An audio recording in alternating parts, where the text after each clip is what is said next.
faire en citron ou pas? C'est super bon, mon amour. Tout est super, c'est après. Un petit fou de ma gueule, là, c'est dégueulasse. Non, c'est bon, mais je voulais faire genre les mecs, tu sais, comme dans les films américains. Moi, c'est Lydie, j'ai 30 ans, je vis en Savoie. J'ai un petit garçon de 10 ans et puis je vis avec Anthony, mon chéri, qui est tétraplégique. Alors, Anthony a eu un accident de motocross quand il avait 20 ans. Et donc ça lui a fait une lésion C5, C6 au niveau de la moelle épinière. On s'est rencontrés, donc j'étais auxiliaire de vie. J'étais venue remplacer quelqu'un qui travaillait pour lui avant. Et comme j'étais en temps plein, on a été amenés à passer quand même beaucoup de temps ensemble. Et puis au fur et à mesure de se connaître, on est tombés amoureux. Fais-moi la maline maintenant, hein? Tout ça parce que t'es plus haut? Eh oui. Eh oui. Et hop, le go fait. Oh non, c'est pas cool ça. Ce que j'aime chez lui, c'est qu'il me fait beaucoup rire. Il a une perception de la vie qui est quand même assez incroyable. Il a une force exemplaire. Et c'est vrai que du coup, de partager autant de temps comme ça avec quelqu'un qui a beaucoup de joie, en fait, et il me faisait tellement rire que du coup, voilà, j'ai craqué. Et je m'en suis même pas rendu compte, en fait, le pire, c'est ça.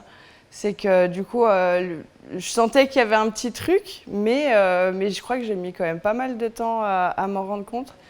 Et puis un jour, voilà, je sentais que c'était devenu un peu ambigu entre nous. C'est notre complicité, vraiment, c'est dur à expliquer tant qu'on n'y vit pas et qu'on n'y ressent pas.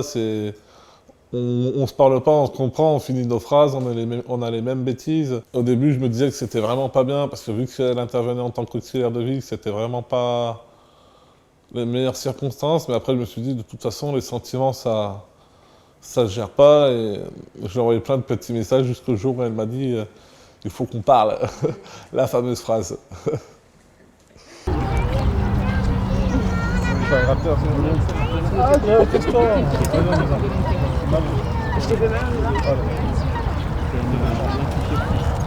T'as changé, t'es plus la même. C'est pas qu'elle a changé. Non, c'est toi. En fait, au début, j'arrivais pas à m'adapter.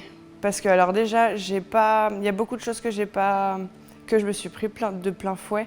C'est déjà la réaction des autres. Parce qu'en fait, ça a suscité beaucoup d'interrogations. C'est quelque chose qui me préoccupait beaucoup au début. Et entre le petit, ci, ça, je savais pas forcément non plus gérer tout le handicap d'Anto, tout ça. Donc j'étais dans une explosion de choses à gérer. Alors du coup, je faisais tout machinalement, je prenais pas de temps pour moi.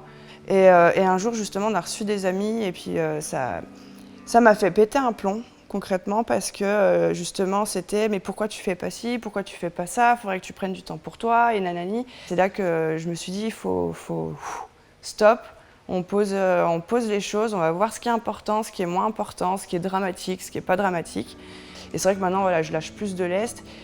Donc du coup, c'est vrai que ça a pris, je crois, 2 ans. 2 ans.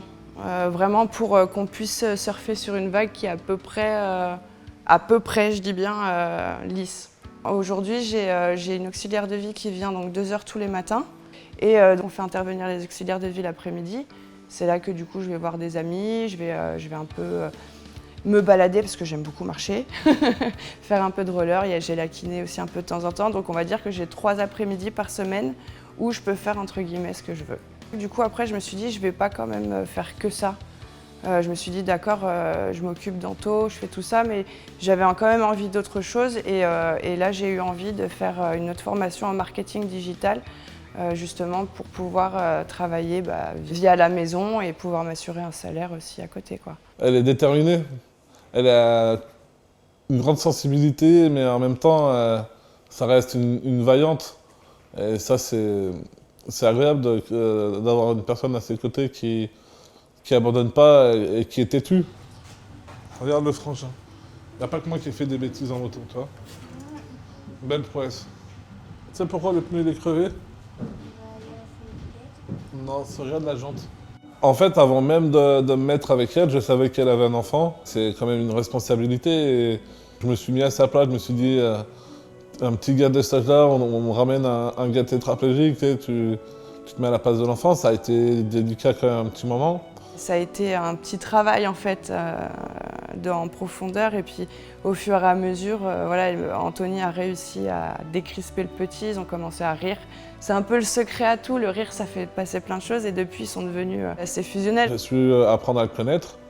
C'est vrai que moi j'ai tout le temps aimé bricoler avec mon père, alors je voulais un peu lui retransmettre ça. C'est vrai que dès qu'on peut bricoler un peu, j'aime bien lui montrer. J'aime bien partager aussi ce qu'il aime, il aime bien les cartes Pokémon, les dessins, tout ça. C'est vrai que j'aime bien regarder un peu ce qu'il fait et partager avec lui. Et même il fait des petites constructions en Lego que j'aime beaucoup. Et dans notre petite famille, on a une passion commune, tous, les jeux vidéo. Alors on joue tous plus ou moins de temps, mais on a tous cette passion en commun. Quand on peut, on joue un peu ensemble, j'aime bien. C'est fun. Il y a même des nuages au fond là-bas. Il y a des petits nuages. Ça, c'est des Cumulus Remus. Des cumulus Remus. Ouais. On a bien sûr plein de projets, hein. On a le projet de mariage, c'est vrai que malheureusement à cause du Covid hein, c'est reporté, mais voilà, j'ai ça, j'ai jamais rêvé de mariage en plus, hein. J'ai jamais espéré me marier. Et bizarrement, quand j'ai connu Anto, très peu de temps après, je me voyais être sa femme et depuis je rêve de mariage. Donc, puis on a envie de déménager, d'avoir notre petite maison, pas forcément très grande, mais une petite maison avec un petit bout de jardin, qu'on soit tranquille. Ce qui me rend heureuse, c'est ça, c'est d'être avec mon chéri, avec mon fils. C'est quand même, je veux dire, de connaître l'amour, parce qu'on est très fusionnels déjà. Il y a des couples qui supporteraient pas d'être tout le temps ensemble. Et nous, on est tout le temps ensemble et on adore ça, on rigole tout le temps. Et moi, c'est ça mon truc, c'est de me dire déjà que mon chéri va bien, mon fils va bien, tout le monde va bien, on rigole tout le temps et c'est vraiment génial. Même si forcément notre quotidien, il n'est pas évident. C'est ça, c'est tous ces moments partagés ensemble vraiment qui me rend heureuse.